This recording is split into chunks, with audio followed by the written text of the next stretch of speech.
Hey folks, just wanted to give a big shout out to Dominic Eagle for tonight's story. He also does horror stories and creepypastas on his YouTube channel called Black Volumes. Make sure to go check it out and support him. In my tireless pursuit of answers, I found fresh questions of terror. Comfort is an alien notion to me. I've always been afraid, always failing to still my brain's ever-wearing cogs.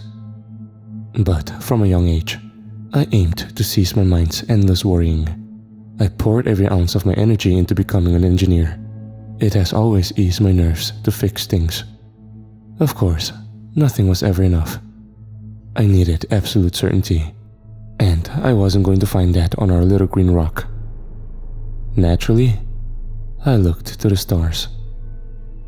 In the early 2000s, shortly after graduating from Cambridge University, I moved to America and secured a job at NASA. I wanted to be a part of something bigger than me, an organization focused on exploring the deepest crevices of the universe. The date was January 2nd, 2023. It was a day unlike any other. The office was filled with the excitable chatter of my colleagues, folks who typically would have had their heads silently buried in paperwork. The air on this particular day, however, was filled with a jittery magnetic energy. "Connor, you'll never guess what just leaked," Adam eagerly said, motioning for me to follow. I shrugged and followed my friend out of the office. "What's happening?" I asked. "You're going to lose your mind," my colleague replied. We made our way into one of the compound's main facilities, a building which housed NASA's assembly line of rockets. I had a hunch that Adam's exciting news might be related to DM-50, the dozen-minus rocket. After all, the bulky vessel was nearing completion. No low-level employees had been given any inkling as to what purpose the spacecraft would serve. My colleague and I rounded the corner of the vessel, and we found Dr. Stanley Jacobs talking to a few physicists. He was a graying, pale-faced fellow with chapped skin, the sort of man who had physically aged beyond his years. He could have been 64 or 46. The weary-faced man groaned at the sight of Adam, but my friend didn't care. He was fixated on the screen behind the physicist. It depicted various graphs and charts, a foreign language to me. Everybody's been biting Stanley's ear off after he mistakenly forwarded an email to Jenny in accounting. Last year, Jacobs discovered an anomaly at the edge of our galaxy, Adam gleefully whispered. An unidentified phenomenon that vaguely resembles a black hole, though its physical makeup is unlike anything previously discovered in human history, and NASA has been intercepting frequencies from the other side. Using telescopic data, they've created musical tones which sound like, well, who knows, storms on unseen planets, forms of alien communication, a parallel version of our reality perhaps. This sounds like fiction. Why didn't we hear about this when Jacobs found the anomaly a year ago?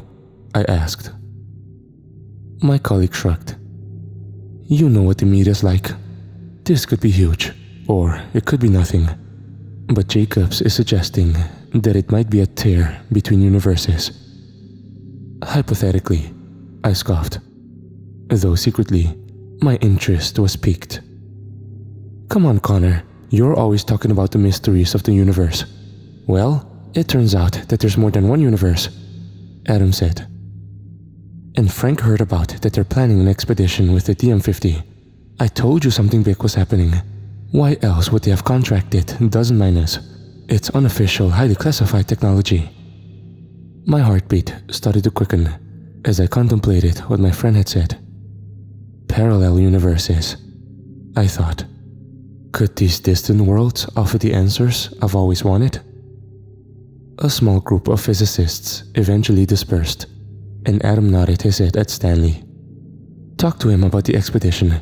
He didn't want anything to do with me, but this could be your shot to see space, my friend whispered before walking away. May I help? Dr. Jacobs asked, overhearing us. Does the DM-50 expedition have any openings for engineers? I asked. The man sighed. You shouldn't know about that. But you're not the first person to ask. This day has been, you're going to explore the anomaly, aren't you? I asked eagerly, interrupting the physicist. Did you hear something? Wait, are you even an engineer? You're not some government servant on a mission to shut down the project, are you? Dr. Jacobs asked, lifting an eyebrow. No, I just need to be on that ship, sir. You likely already have plenty of engineers attached to the project. But we do, so I wouldn't get your hopes up. The man interjected, packing his briefcase. I won't pretend to be some indispensable genius, I said. But this is more than a job to me. I don't really care about NASA. I've always wanted answers to, well, everything. The man carefully examined me. What's your name? Dr. Jacobs asked, pulling a piece of paper out of his coat pocket. Connor Bridges, I said, composing myself. The physicist nodded and scribbled my name. There aren't any official openings, Connor, but I know the look in your eyes. It's what guided me to this place too. It's prompted me to chase Harriet's eye. Harriet's eye? I asked. The man solemnly nodded. The name of the anomaly, my late daughter. Sorry, I quietly replied. Jacobs cleared his throat. The DM-50 could always use an extra engineer. My eyes glistened, and I immediately accepted the offer. I couldn't quite wrap my brain around the idea of going to space. Now, of course, months after my voyage of terror, I tried to pretend that it never happened. After 10 months of training, launch day arrived. Dr. Stanley Jacobs and Dr. Elizabeth Farrow, his research partner, had been developing the logistics of the mission for the better part of 2 years. Our stealth vessel, DM-50, would venture to the edge of the Milky Way, undetected by the people of Earth, and we would send various automated research vessels into Harriet's eye. Given promising results, a manned mission would follow. It was an airtight plan. The launch was a surreal experience. Sitting in a near-silent ship, equipped with cloaking technology, we left Earth behind. Not a soul on the ground watched. It was a week-long journey. Using dozen-minus technology, we achieved the impossible. We not only traveled to the farthest reach of the Milky Way, but we did so within an unthinkably fast time frame. The reason for Dr. Jacobs' hurry would eventually become horribly clear. From the window of the DM-50, the crew surveyed Harriet's eye with doe-eyed, blissfully unaware faces. A gaggle of schoolchildren, dazzled by the mysteries of space. And as we approached, the eye grew from a blackened blemish on the horizon into a ginormous wound that had splintered the very fabric of reality. A hauntingly spectacular sight. The unmanned vessels were launched once we reached a suitably near, yet safe distance from Harriet's eye. We watched as the tiny metallic blobs jettisoned from DM-50. And then one by one, the 3 vessels were swallowed by the blackened mouth, and we found ourselves hovering in space, at the edge of oblivion, waiting for the robotic explorers to return.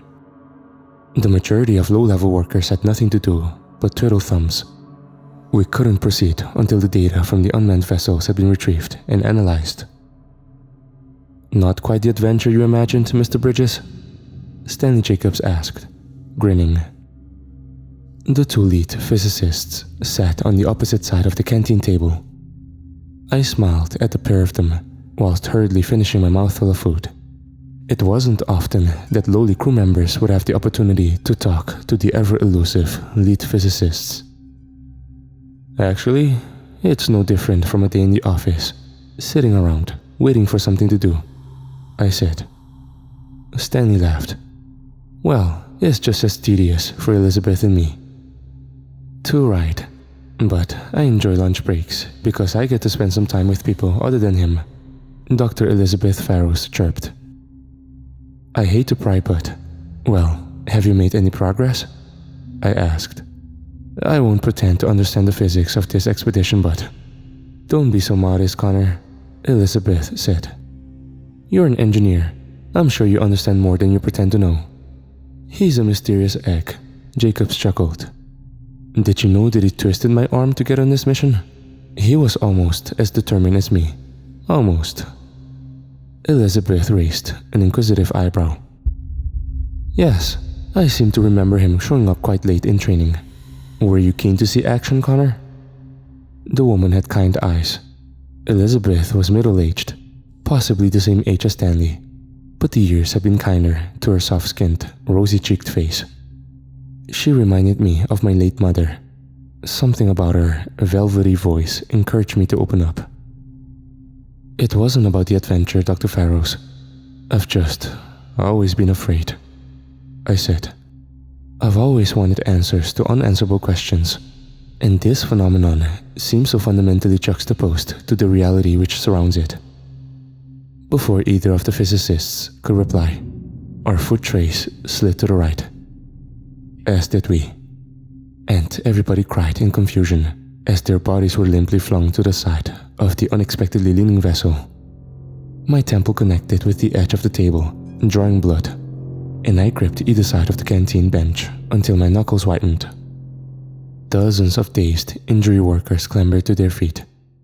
We all hurried to our respective stations, ready to assess the damage. Though the ship corrected its balance, it continued to quake uncontrollably.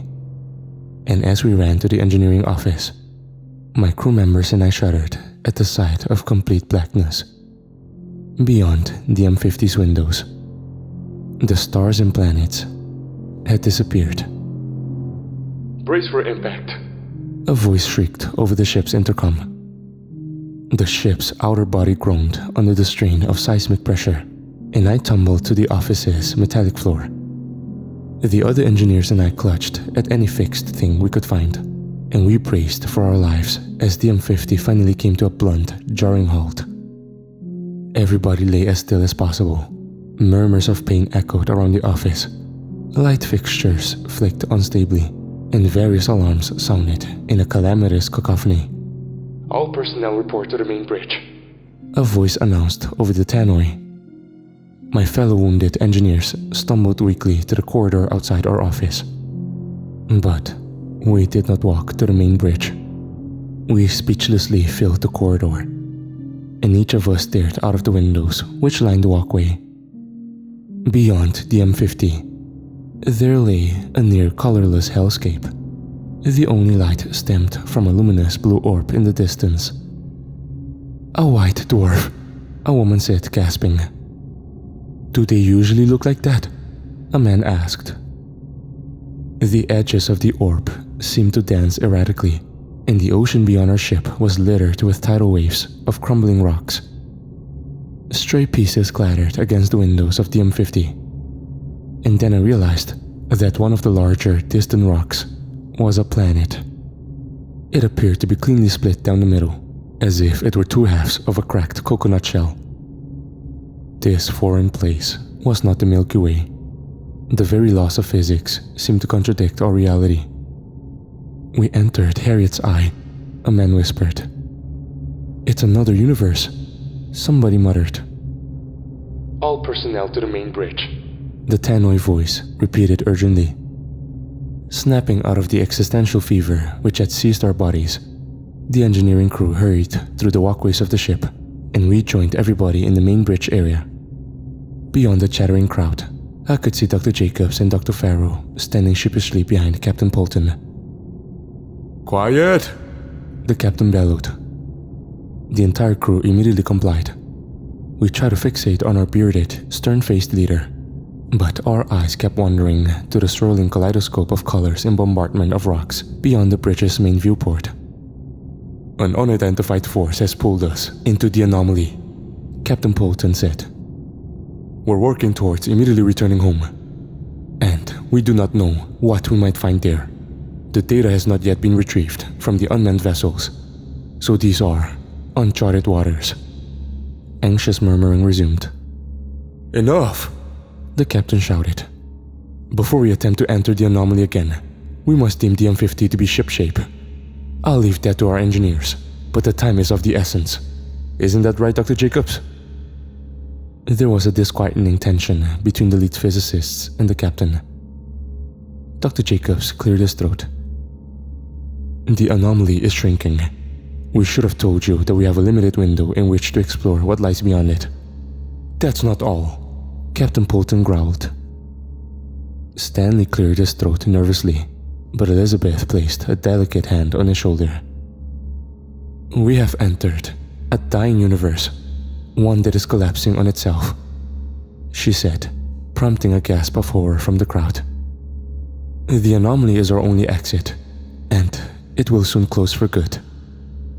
Dr. Jacobs sighed. I believe that Harriet's eye might well be more than a rip in the lining of reality. It might be the crunch point for this universe. All matter in this reality will collide here. Anarchy ensued. Crew members hurled abuse at the physicists, and a few furious individuals lunged at Jacobs. The captain and several security officers restrained the enraged crew members. We can't change what has been done, Captain Polton yelled, shoving the mob backwards. When we return to Earth, Dr. Jacobs and Dr. Farrell will stand trial for their crimes. Until then, we have one objective: save every last person aboard the ship. The crew worked tirelessly over the following hours, but things only worsened. We were sitting ducks at the entrance to the anomaly, the ever-closing seal between two universes. That became apparent as the ship's body began to wail painfully. The onslaught of rocks loudened against the metalwork and reinforced glass panes. The DM-50 began to quake on a near-constant basis, and whenever I would glance out of the ship's windows, I became acutely aware of a burgeoning light in the distance. The sinister, swirling glow of 1 trillion galaxies converging, the incoming flurry of long-dead planets and moons. The universe was collapsing, and we were at the epicenter. I eventually slumped into my bunk bed at the brink of exhaustion, but I found myself unable to shut my eyes. Eager to busy myself, I switched on my terminal to run a few final diagnostics for the evening. The sooner we could give the captain the green light to go, the better. I was surprised to find a notification in my inbox. It was a day-old video message from Adam. Hey Connor, I've been bored out of my mind. I'm still upset that Dr. Jacobs wouldn't let me join the crew. So, I decided to do some research on the big man. I talked to Frank in IT because he owed me a favor, and he let me look at some of the transmissions that Jacob has been deciphering. Last I received signals from the anomaly that seemed communicative, Connor, and it was a two-way flow. Jacobs responded. He talked to something. You need to ask him about that. The thought of receiving a message from alien life, whether in our universe or another, had once filled me with such excitement. But I was filled with inexplicable dread by the idea of Jacobs communicating with some unseen intelligence. It could have been the secrecy surrounding the communication.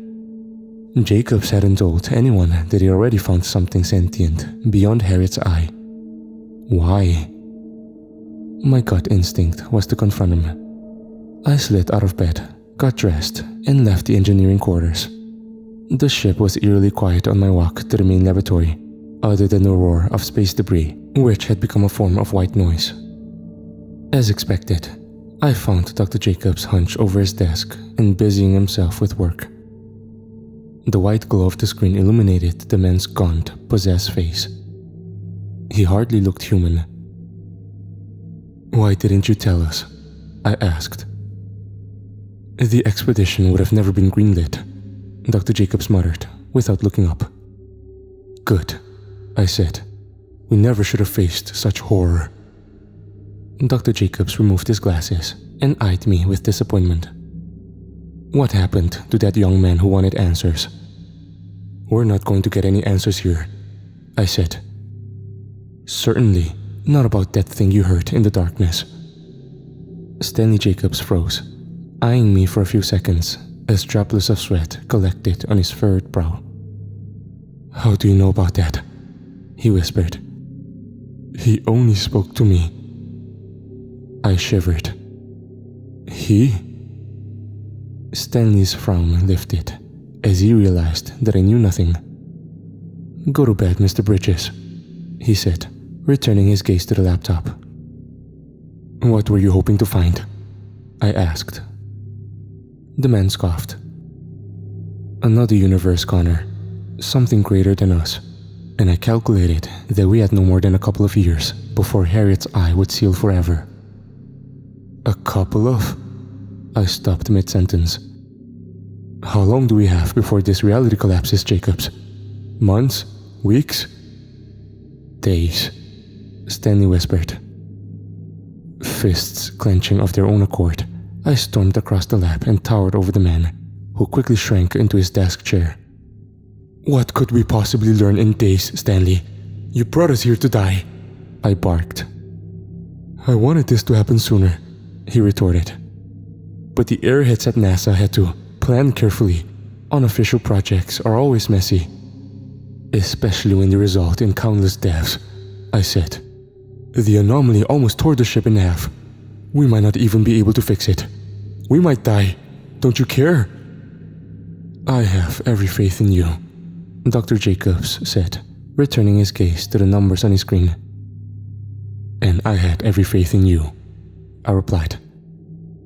You're lucky to even be here, the physicist snarled.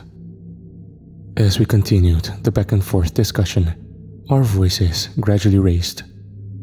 It was only after 10 minutes of running in circles that we realized we were competing not with each other, but with the groaning sound outside the ship. And when we turned our heads to the laboratory windows, Stanley and I gasped in unison. The dying universe's void was filling with light at an increasingly rapid pace, and DM50's trembling foundations felt less stable with every passing second. No, this isn't right. We should have time, Stanley breathlessly cried. I still have so much data to collect. I need to... All personnel to stations, a voice announced over the intercom. Flight to Harriet's Eye will commence in 5 minutes. Brace for impact. We've barely run 50% of the necessary diagnostics, I said. Who cares about the ship, Connor? Dr. Jacobs manically cried. This is greater than anything in human history. This is... What are you? The wispy, disembodied voice rattled sharply around my skull, like a coin stuck in a jar. It's me. I'm here, Stanley whispered. I did as you asked. The physicist noticed my horrified expression, and he realized I'd heard the voice too. He wasn't as special as he thought himself to be. I became aware of the fact that all sound outside the ship had ceased. The terrifying convergence of galaxies continued beyond the window, but there was quiet. Only that haunting whisper permeated the silence. A new land to conquer, the voice hissed. Thank you for showing me the door. I want to see her, Dr. Jacobs wailed, throwing his arms outwards. You said I'd see Harriet. She is in the place of all dead things. Come closer. Let me show you, the chilling voice said. Outside the window, amidst the multicolored glare of approaching galaxies, I saw two forming bodies, red, gassy spheres of biblical proportions. And as black specks emerged in their centers, I realized what they were. Eyes of unfathomable enormity. I tried to scream, but my quivering, narrowing throat was unwilling. Could it have been strangled? Perhaps by that paranormal deity? Black tendrils emerged from the abyss of the universe's ever-nearing edge. They curled forwards and took the shape of colossal, godlike fingers, fingers that were reaching towards us. The ship suddenly lurched forwards. The captain, who had looked upon the horror in the depths of space, commenced our voyage into Harriet's Eye.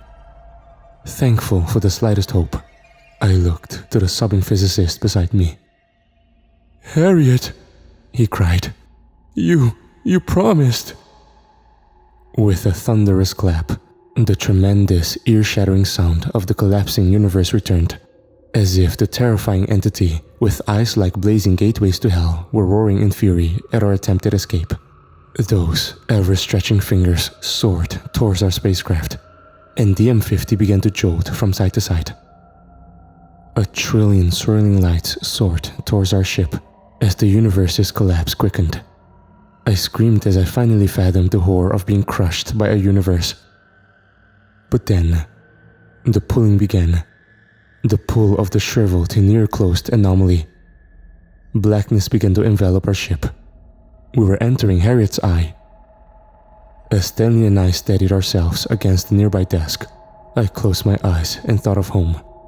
The little green rock that I had shunned for my entire life. In that moment, it was the only thing I wanted. Following an explosion of sound, everything stopped. All sound, all movement. And when I opened my eyes, we were surrounded by life. We had returned to our universe. There were bright burning stars in the distance, fully formed planets, serene tides of space that gladly carried us home. A long, quiet journey home. I rushed to the laboratory window to eye the fading anomaly. Did it close, or simply fade from view? I still don't know. Part of me believes, in the darkened, distant space, I might have seen those terrible black tendrils slinking back through the tear between realities. The hand of a god fleeing its dying universe to claim another. Dr. Jacobs and Dr. Farrow await trial for what they did. I've been denied visitation privileges. But I need to see him. I need to understand. The last thing he said to me. It lives.